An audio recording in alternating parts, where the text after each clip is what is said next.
For more interviews on educational technology and for a list of our technology workshops, please visit www.edtechlive.com. To join the discussion on School 2.0, please visit www.school20.net. These kids that we're sort of dealing with now grew up already with pay at the pump and scan your own groceries and high-speed internet and so on.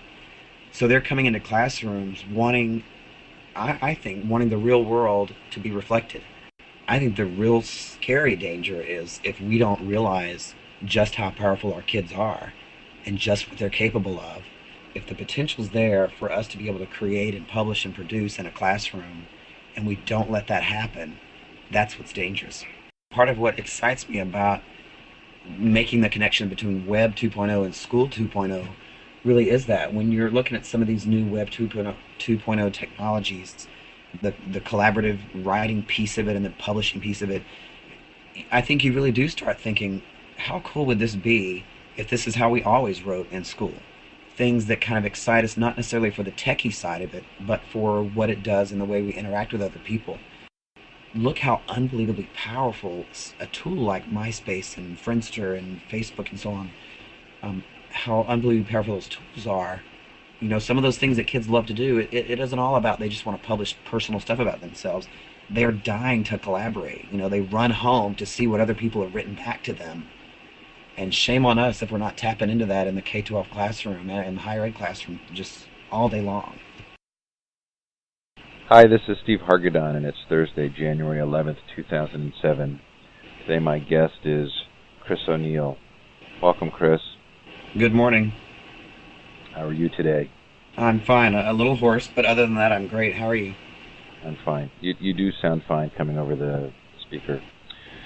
Chris, would you tell us a little bit about yourself? Sure. I'm a former elementary and middle school teacher. I was a Title I Technology Professional Development Coordinator at a school district in Louisiana, Lake Charles, for several years. And then I was the State Director of Technology in Louisiana at the Department of Education for a couple years. And the last 5 years I've been at the University of Virginia, working in higher ed, but in a program that provides outreach to K-12 school districts. My main focus the last few years has been with school administrators, primarily principals and central office school district leadership staff. Chris, is there such a thing as School 2.0?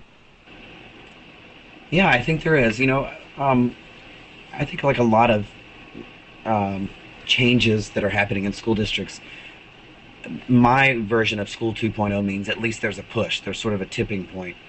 I'm not sure I've been in a school where every aspect, you know, every corner of the school basically has kind of morphed into this. But I've definitely been in a lot where there's enough of a groundswell that I do see big changes happening in the way the technology itself has changed, but also in the way that people look at it and the way that schools and the school environment expect it to be used. Meaning people have a lot higher expectation now for what technology provides than they used to 10 and 15 years ago. So is School 2.0 really tightly wrapped up with computer technology? Is it basically about technology? I think the technology is a huge part of it. I think that what's happened is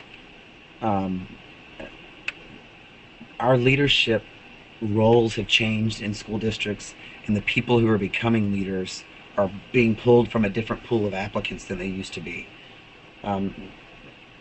I think those people have now seen a lot of change, and they've seen historically things that didn't work, and they were trying to get some of those things changed years ago, and now I think staff turnover and leadership turnover and technology, all those things play a big role in how schools look differently and classrooms look differently. And I think technology is a huge part of that. I think it's brought things to us that we couldn't get access to early on.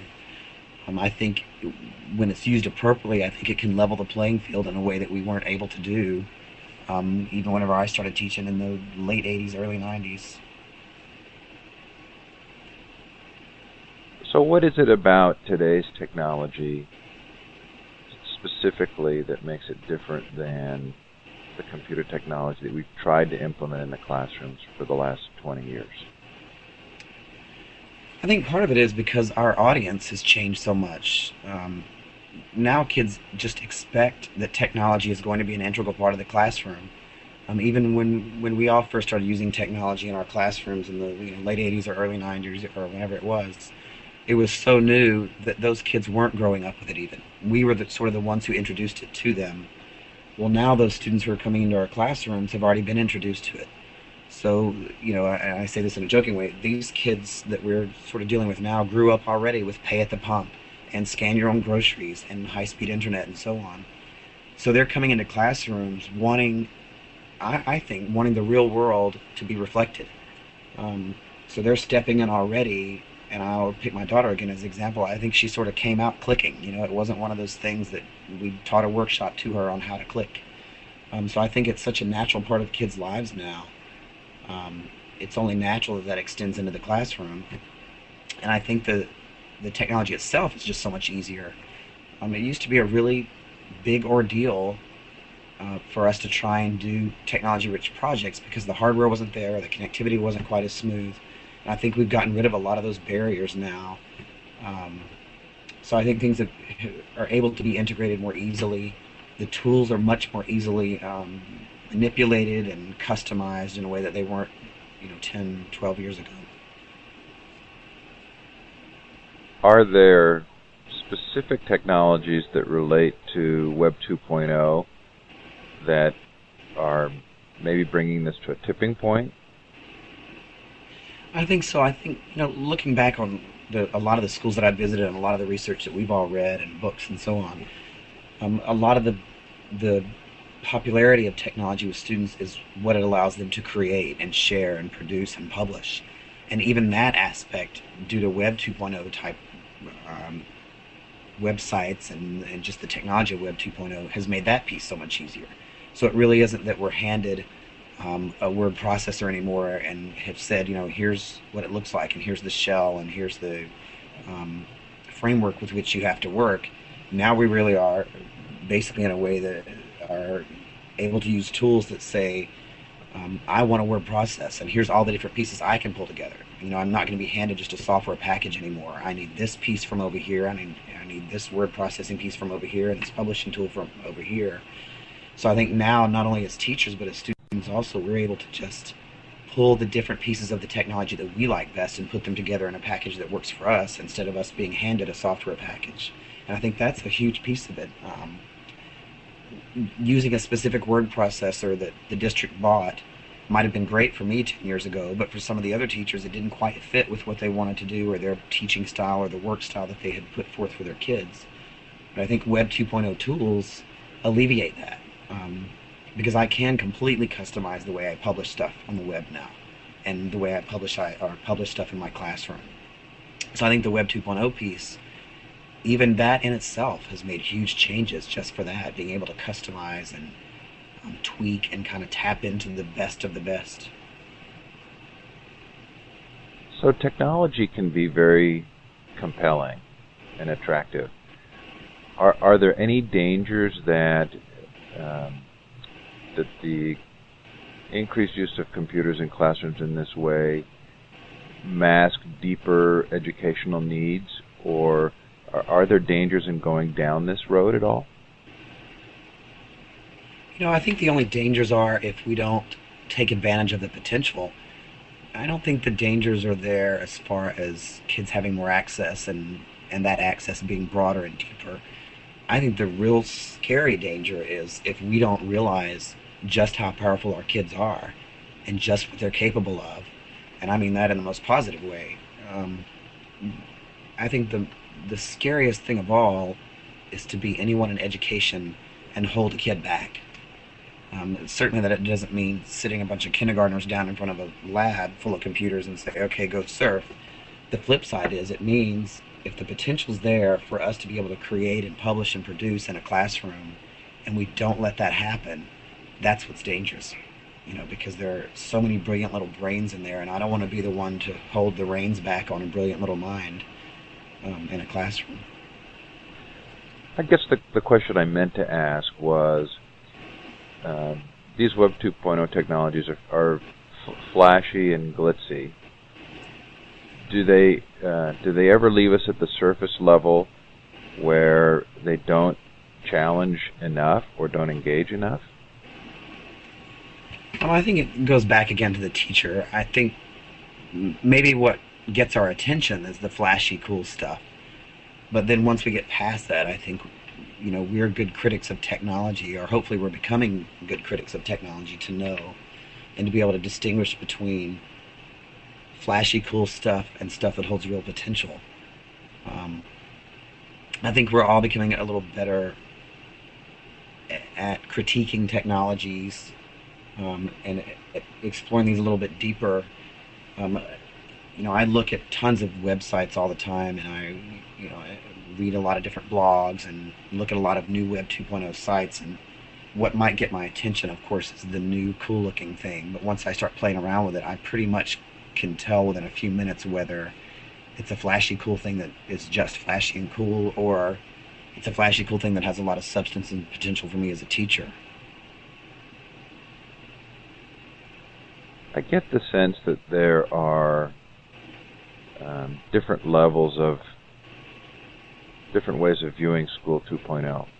For some, it represents the opportunity to completely overhaul our public education system, and for others, it's just the next step. It's just doing things a little bit better. Is school reform needed? Is this part of a larger restructuring that needs to take place, in your view? My dream world, I think, probably of restructuring and the what would be the ultimate School 2.0 really would be a complete restructuring. Meaning, there are a lot of good things going on, and if you want to call it School 1.0, there are a lot of good things going on. There's a lot of solid curriculum. There are a lot of great teachers and visionary administrators. I think those structures, though, that are typically in place for School 1.0 don't lend themselves necessarily to that kind of edutopia thing that I described a little earlier, meaning never hold the reins back on any kid. I think the structures that are in place now do that. I talk to a lot of special ed teachers a lot just to try and tap into who classified these particular kids as special ed, and what realms were in place, and what structures were in place, what did the IEPs say, and so on. I think the revolution of School 2.0, the ultimate definition, really would be a complete restructuring, meaning the school doesn't even have to look the same, the day doesn't look the same, there aren't bells ringing, there aren't always 25 kids in this classroom, in this classroom, in this one. I physically and managerially, I don't know how we do that. So I think what we do in the meantime, and while we're kind of secretly chipping away at the building, is change the good instead of just blowing up the building. I think we take a step toward restructuring, tearing down the walls, and so on. And that step really is maybe just the technology side of it, or the Web 2.0 side of it, or the School 2.0 side that means just making big changes instead of completely obliterating what we used to know. But ultimately, I would love to, and I've had some really good conversations with principals even, about a real School 2.0. And that really does mean every individual kid is tapped into for what he or she brings to the table by nature and by default, and then also what we can do as teachers to bring other stuff out of their brains that they don't necessarily shine with coming to the table. Are you personally tracking or following any schools that you feel are headed in that direction? I've not been in a school yet that I think is headed in the edutopia, obliterating the old version school. I'm in quite a few schools where there are rogue teachers, and there are a couple of principals that are pushing in that direction. Honestly, I'm not sure that I've been in a school yet, though, that I would say is completely obliterating the old and revolutionizing the new. I think sometimes schools will say they're doing that, and school boards will say, yeah, we've got this school over here who's doing that. And then sometimes when you go visit, they are doing great things, no doubt. But I think there's still that pretty rigid structure in place that's It's kind of shackling a lot of what these rogue teachers and leaders want to do. But I want to go visit some, so I'm always on the lookout.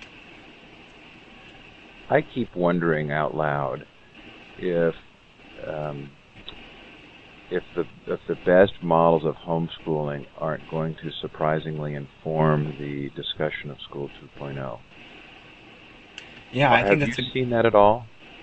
only in informal discussions, and the same thing you just said, basically, people kind of talking out loud about it. I was actually sitting in a school cafeteria probably maybe 2 or so months ago, talking to a couple of middle school teachers about homeschooling. And it was funny because, even personally, my own views of homeschooling when I was teaching elementary school before I had kids of my own were, oh my gosh, why would someone ever do that? This is the best place to learn, da da da. And then when I had my own kid, as she's progressed through school, she's had a great elementary school experience. But there's still a part of me now that's wondering more and more is, maybe the best experience really is being in the midst of stuff and not having to worry that, math ends in 45 minutes. Ultimately, I think the benefit of something like the homeschooling method is that math really doesn't have to end, or math really isn't scheduled from 8 to 8:40. Math is all these things we interact with numbers and computations throughout the whole day. And I think that piece of homeschooling just absolutely has a fit inside, our typical schools. I've also wondered about the degree to which homeschooling largely depends on mentoring, Right. and pursuing specific interests, really diving into something specific. And I keep hearing discussions with regard to School 2.0 that remind me of those same ideas. Yeah, it does. And I think some of it goes back to even the web and technology stuff, meaning that flexibility that we have with Web 2.0 and technologies now to customize and produce and publish and tweak and so on. I think shifting that, what that brings to the table into a classroom is a hugely powerful thing.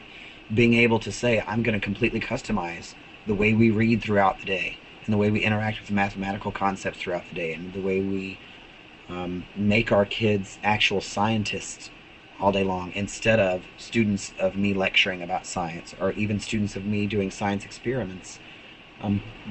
Taking that mentality of we really are going to ingrain science so much throughout what we do across the building and reading and language arts that our kids really are little mathematicians and they really are little scientists. And I think that probably ultimately is what one of the things that homeschooling has as an advantage over some of the traditional classrooms, just largely due in part to the structures that we have in place that are so difficult to get around during a typical classroom day.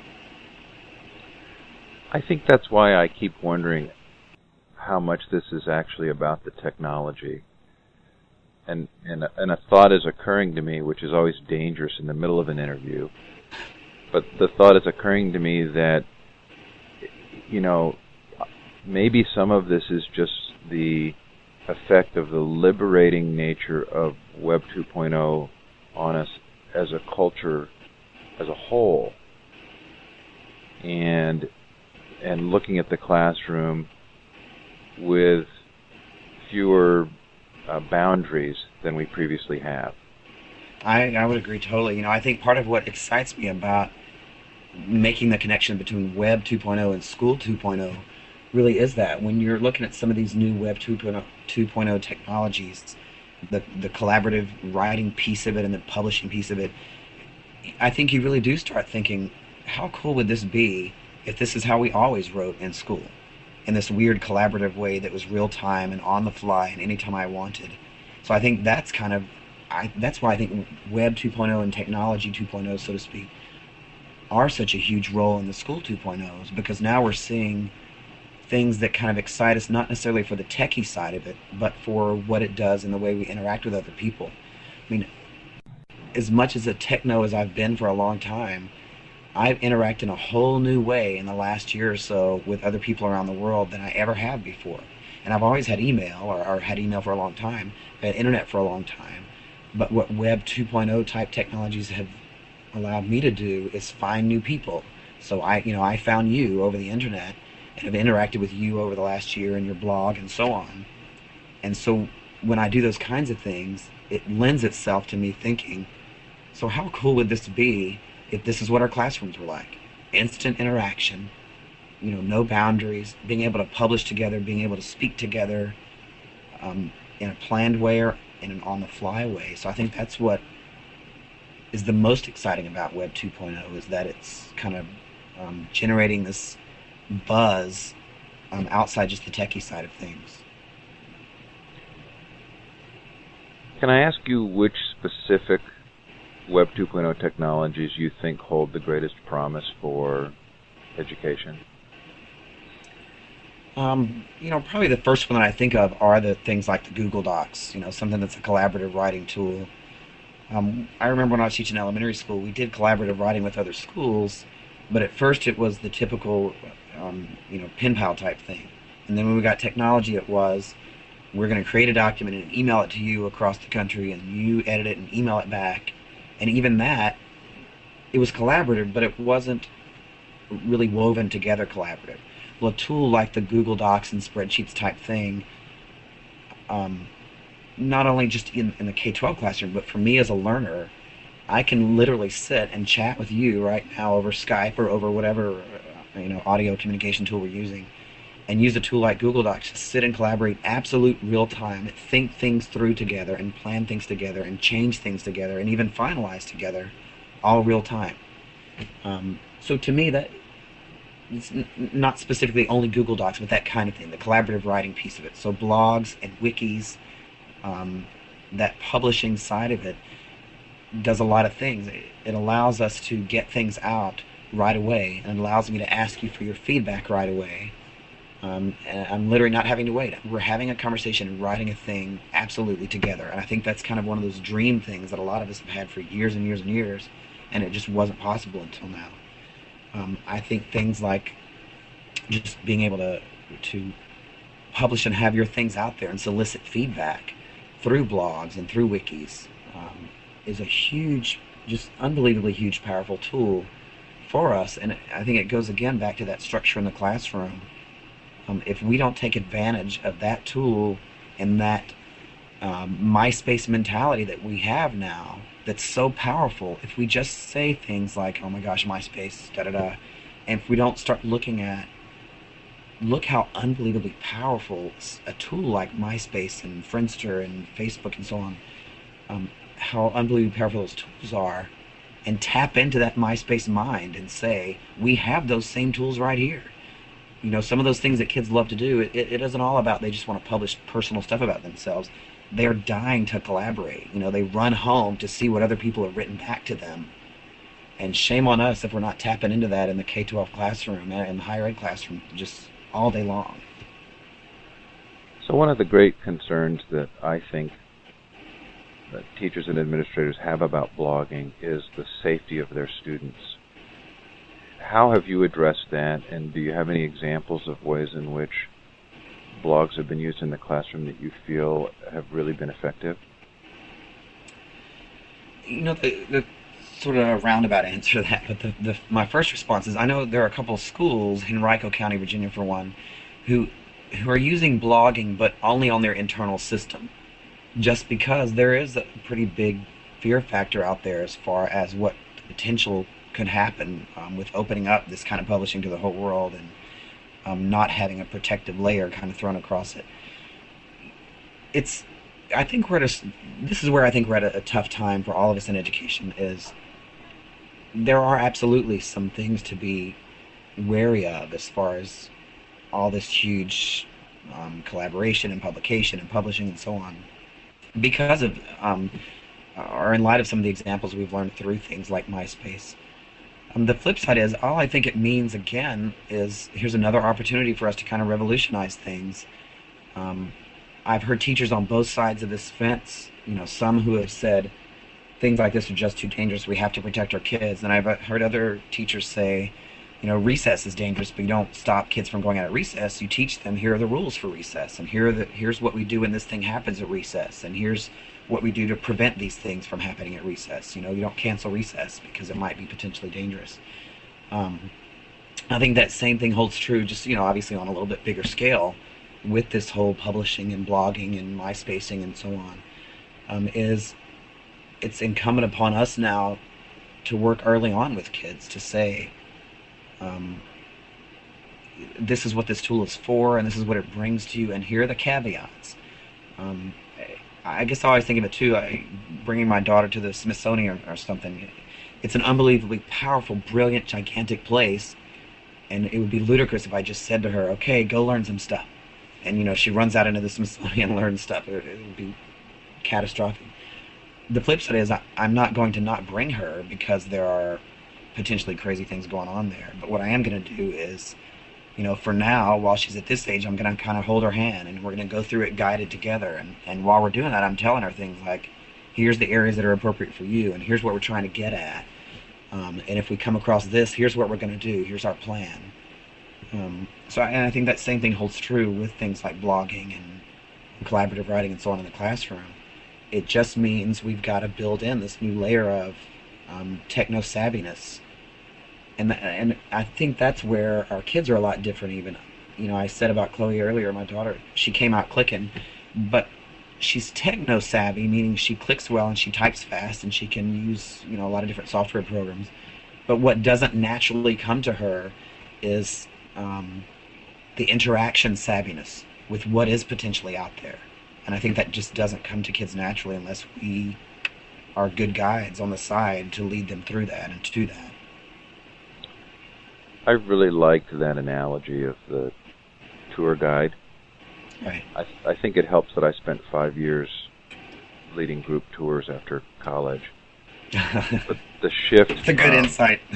Yeah, but what was interesting to me reflecting on that experience is that when you had lectures during a tour, a travel tour, they were significantly more impactful because you were also touring the area. Right, exactly. Very different than just a lecture format. Yeah. But most of the time is actually spent out, in some country, going somewhere, with somebody who had knowledge and experience who helped you to understand what you were seeing. Right. And I think that's a great point, because what that speaks to, what you just said, means that teachers are still just as critically important in the classroom as they are. There's, technology itself is absolutely no substitute for this wonderful tour guide teacher that you just described. It just means, the way we use what we bring to the table might be a little differently, or the environment might be a little different. So how do you train teachers in this changing environment? I think that's a tough one. I think the easy thing to train them or to work with teachers on is the technology itself side of it. So, I could have a workshop on using Google Docs, and no doubt every participant would get it as far as the mechanics of it and saving stuff and publishing stuff and so on. I think the really hard thing is that whole School 2.0 thing, beyond just the tools themselves, but the kind of turning the classroom on its ear type thing. And I think that's not the kind of thing that you can do in a workshop. I don't think it's the kind of thing you can do just with teachers either. I think it's a whole district-wide or school-wide or community-wide professional development effort, and a knowledge infusion effort, meaning we have to have conversations with the principal of the building and the assistant principal and the PTA and the parents and the teachers and the students to say, what we have in this building is a wonderful thing, and we have a lot of expertise here. But in reality, maybe we haven't changed a whole lot over the last 10 or 20 or 30 or 50 years. But when these kids step outside the classroom, the world has changed drastically in the last 10 years and 5 years and even 2 years. So if I'm somebody who's trying to completely revolutionize a whole school, I have to look around at who all my players are, and it's all those people we just described, everybody outside the school too, and say this is a whole community-wide professional development effort. And that includes the safety side of it, and the tapping into the MySpace mentality side of it, and the actual educational outcomes and goals side of it. So I think the mechanics of doing that are easy. The technology piece of it's easy because that's workshop type things. It's the bigger picture of where we want to go and what a school 2.0 looks like. I think that's the one that really is the whole community kind of, not to sound corny, but joining hands across the building and saying, here's what our professional development looks like. It's about what potential is out there, and it's about what we bring to the table as content experts and teacher experts, and then what we don't bring to the table, that we need to have our kids at this table to bring for us, and community and so on. I certainly don't think it's an impossible thing. I think it's just a lot bigger task than what we're all used to, because a lot of us all went through workshops to learn how to do something. And I just think turning schools around, obviously is a lot bigger than a workshop. It's a whole cultural change that's absolutely possible. It just means, I need everybody here at the table to play and to hold hands and to describe what our vision looks like and take advantage of what we all have to offer. So it would seem that this might be a really difficult time for school administrators. Yeah, absolutely.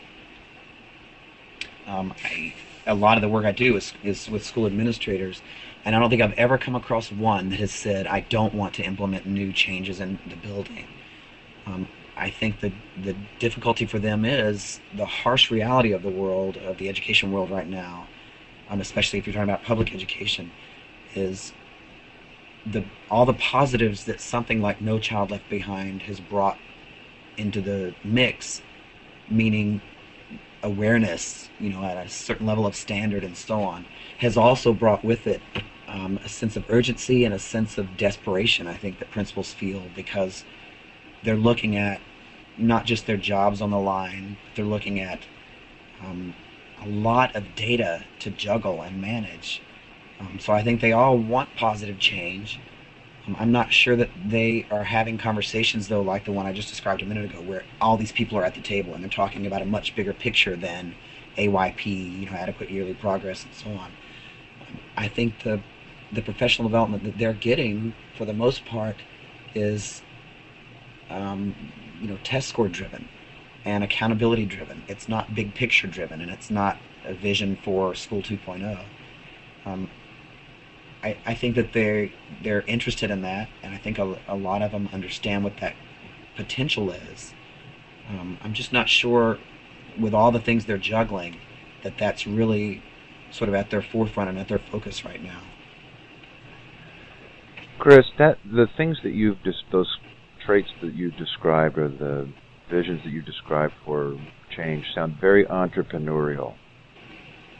And has the school system typically looked for individuals with those strengths, or are those district administrators finding that they're faced with challenges that they really didn't train for, or maybe aren't the skill set that helped them be successful previously? I think that's absolutely correct. I think in the past, the administrators that were chosen to lead schools were good building managers. They were people who had a good broad handle on human resource management and actual building management and safety and budgeting and so on. And those things were critically important. But I think for a while we kind of blinked, and something happened in the way that the world was working and the way that schools were churning out kids. And we realized, oops, what, those things are critically important, but even more critically important is an instructional visionary who can come into a building and say, I don't know how to do this particular thing. I'm a lifelong learner. I'm setting forth a culture of the school that says, here's what I bring to the table as the leader, and here's what I don't bring, which is just what we do to kids all the time. We look at their test scores and their previous performance and so on, and we say, okay, here's what Johnny brings to the table. He's really good at this, this, this. He's really weak at this, this, this. We have no hesitation in analyzing a kid to death as far as what their test scores are and what their capabilities are. But for some reason, we don't want to do that as leaders in education. We immediately stop and say, oh, don't pick apart me. Let's just focus on what the kids are doing. And there's a little bit more of that. Let's also pick apart the teachers a little bit. But I think traditionally, administrators are not held to that standard as far as sort of putting their strengths and weaknesses out on the table to pick apart and to analyze. I think what I do think that was what was starting to happen for a while was those rogue people who really were instructional visionaries and who really were entrepreneurs were coming to the table as administrators, and I think they still are. I think for a lot of school districts, when adequate yearly progress and AYP and NCLB started getting such a strong hold as far as test scores and school performance issues, I think what happened is a lot of school districts stopped looking at the rogue people and they went back to those business manager type people and said, okay, here's a series of tasks and percentage points. What I need you to do is get us to these percentage points. And they were thinking more mechanically and more number crunching type things. And I think an influx of those type administrators came into the foray again. I think what's happening now is people are realizing the way you really do get to those percentage points in the bigger picture of things is from an instructional visionary and an entrepreneur and somebody who can say, here's what I bring to the table. I'm a great budgeter and I'm a great recognizer of good instructional strategies in a classroom. What I don't necessarily have as a skill is safety or building management or something. But what I can do as a learner is say I can find people who can help me do that. And I can say, you as so-and-so are really good at that. I need you in this mix to help me. So I think what is slowly starting to happen is we are bringing into the fold people to be in charge of schools who are more instructionally centered and more instructional focused. And I think because we all have accepted, you know what, we really aren't the experts. Just because we're standing in front of 25 kids doesn't mean we know it all. I think we're learning that now. I think it was a long, slow process, but I think we're at that point now. And I think school districts are recognizing that too. Those people are the ones who really can lead a school forward, who really can say, I've got a lot to offer, but I need help. And I don't mind admitting that I need help. And to me, out of all the administrators I visited across the country, those are the ones I think who are closest to what a real School 2.0 looks like. You've touched on two elements of School 2.0 that I think can be ascribed to Web 2.0. One is sort of the transparency and authenticity that dialogue and visibility bring, and the other is greater participation by all who are involved. So parents, students, teachers, administrators, do you think that the collaborative role for all of these constituent groups will increase? Yeah, I do think it will. And a positive thing I think that has come from the No Child Left Behind Act and the putting a little bit of a positive spin on the pressure that's come from making AYP and so on, is that we're much more comfortable now having discussions where we're sitting at a table, even if it is picking apart test scores. It has made us all a little bit as educators more likely to say, gosh, it isn't that I got a bunch of kids who didn't know math this year. It's because maybe I don't know a strategy that addresses this particular concept in math. So will you help me? And I think it's unfortunate that was the, I guess the push. The NCLB was the push, but I think it has made us be a little bit more open as far as analyzing what our strengths and weaknesses are. So I think that weird thing combined with the power of Web 2.0, the collaborative nature of Web 2.0, both those things, I think, have pushed us into this new realm where we really are saying, you know what, maybe it's a good idea to have kids at this table and parents at this table and people that weren't necessarily players before or weren't invited players before to be invited to this discussion. And that's where I think things like Web 2.0 is just such a great avenue for that, because it's the positive side of collaboration and openness and transparency with what we're talking about and so on. I think those two things have pushed us in a great direction. Obviously I think the Web 2.0 is what holds the technology potential side of it to keep that thing going. And it's gotten a lot of people even more excited.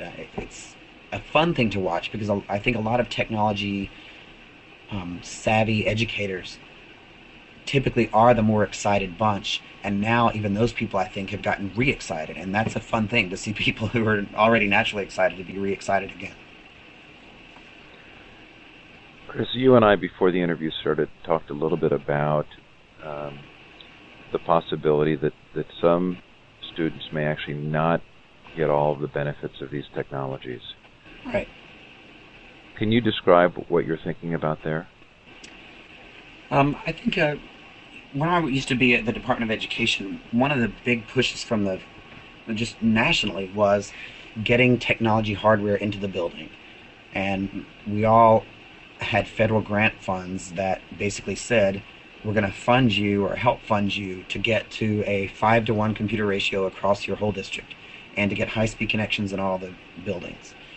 And that was years ago, and I think what happened was a lot of us thought, okay, cool, we've done it now. There's technology stuff out there. We've done a ton of training.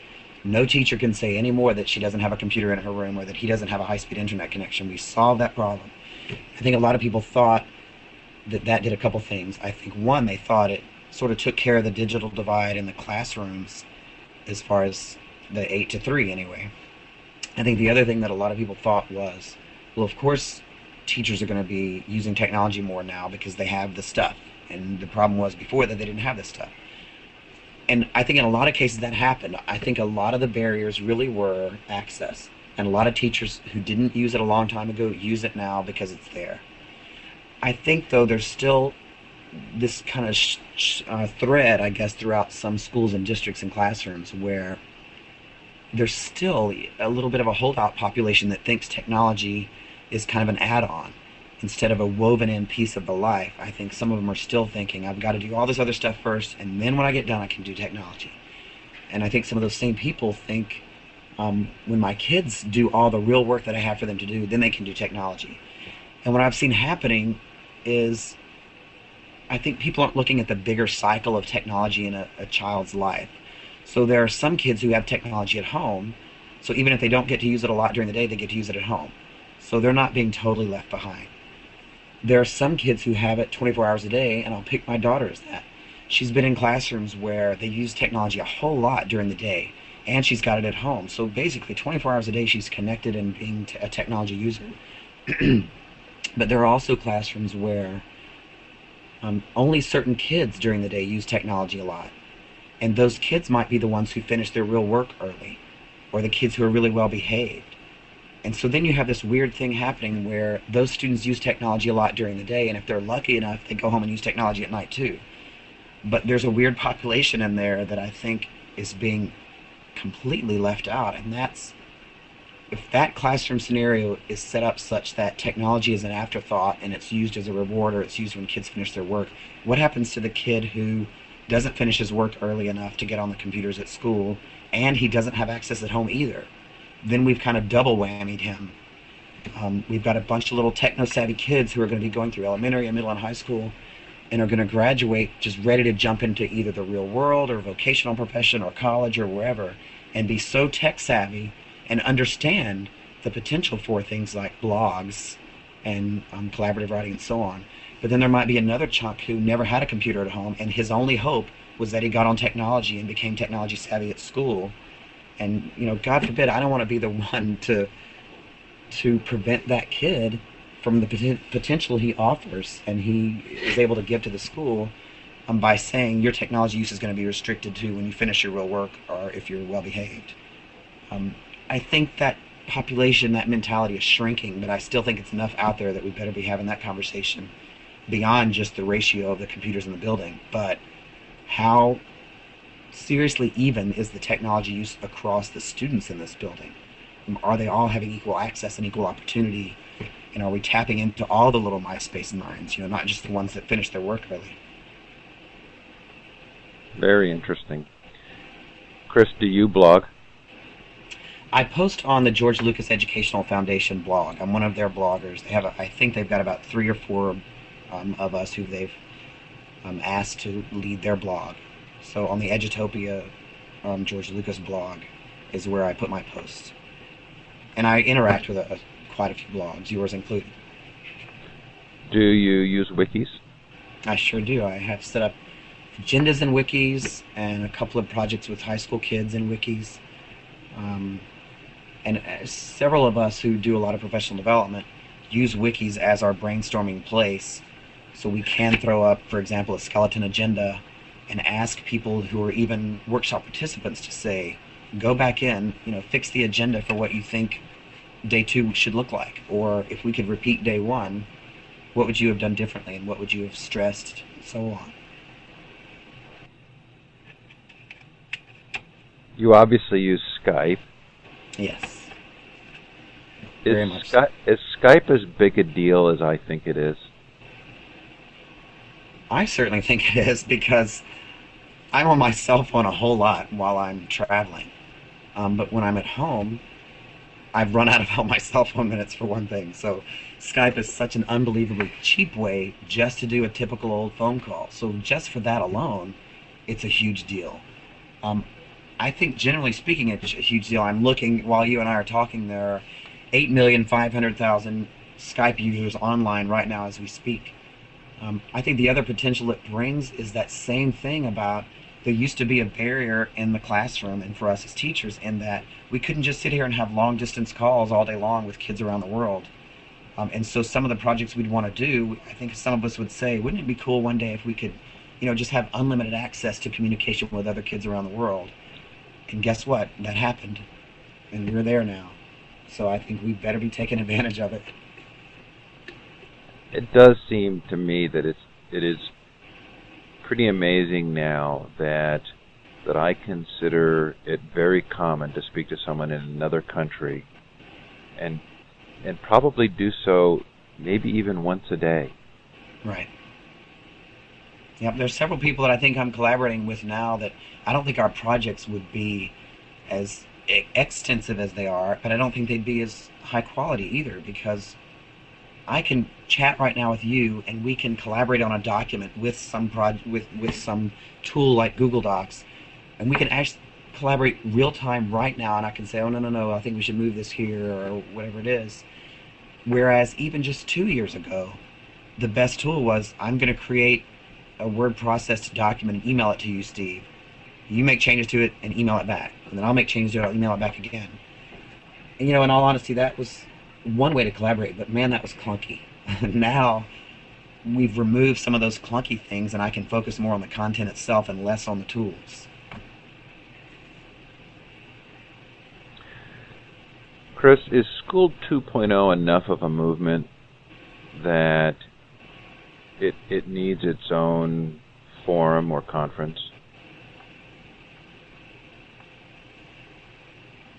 I think it does, and I think that if a whole collective group of us start going in that direction, I think it's extremely critical that we don't repeat past historical mistakes, or we really just look very deeply at what it is we want to accomplish. And I think if we're talking about kind of this whole School 2.0 movement, some of the biggest players in this are our students and our parents, and our former students, even kids who just left high school, who didn't come out clicking, but we taught them how to click. I think there's a lot of audiences that need to be in this mix in order for it to really take hold. Otherwise, I think it'll be like some of the old conferences where it's the same old participants that come every year. I go to science conferences and technology conferences and math conferences and library media specialist conferences, and they're great conferences, but it always sort of strikes me as funny in a way that when I go to these conferences, when I go to the science-related conferences, all the science teachers are there. And when I go to the library media specialist conferences, it's mostly only library media specialists there. So I think doing a conference like a School 2.0 thing is an unbelievable opportunity, because we're not saying this is a content-specific conference, and we're not saying this is a tool-specific conference. We're saying this is a revolutionary rogue conference, and you all can come play. And I think that is extremely exciting. Chris, is there anything going on that we didn't talk about that is exciting to you that you would want to mention? I think just that seeing kids being tapped into is extremely exciting for me. And I think we're doing that more and more because of tools like Web 2.0. And it's funny because as much notoriety as MySpace has gotten, it's really made a lot of us think about what is it that, why is that so unbelievably popular? And I really don't think it's because it's a place for kids to go do bad stuff. I think it's because it's an opportunity for kids to interact with music and sound and audio and video and communication. And I don't think there's anything wrong with that. I think that's a brilliant thing. I think the only thing wrong with that is that if we don't tap into that mentality in our classrooms. So I think what's so unbelievably exciting for me is seeing teachers tap into that and seeing all of us have these conversations like, man, I want to garner that excitement and that just total on the edge of my seat thing that these kids have. I want to do that in my classroom, only I want it to be an educational, content-rich thing. So I want to make the best of both worlds. I want to pull what this kid brings to the table with his MySpace mentality, and I want to bring I want to use what I bring to the table, in that I'm a great history teacher, or I'm a great math teacher, or I'm a great science teacher. So what I think excites me is the marriage of those two things. It's the great, historically, instructionally sound teacher being open enough to tap into these great little MySpace minds. And that, to me, is the power of Web 2.0 and School 2.0, period. Chris, thank you very much. Thank you very much. It's very fun chatting with you. The same for me. I appreciate it.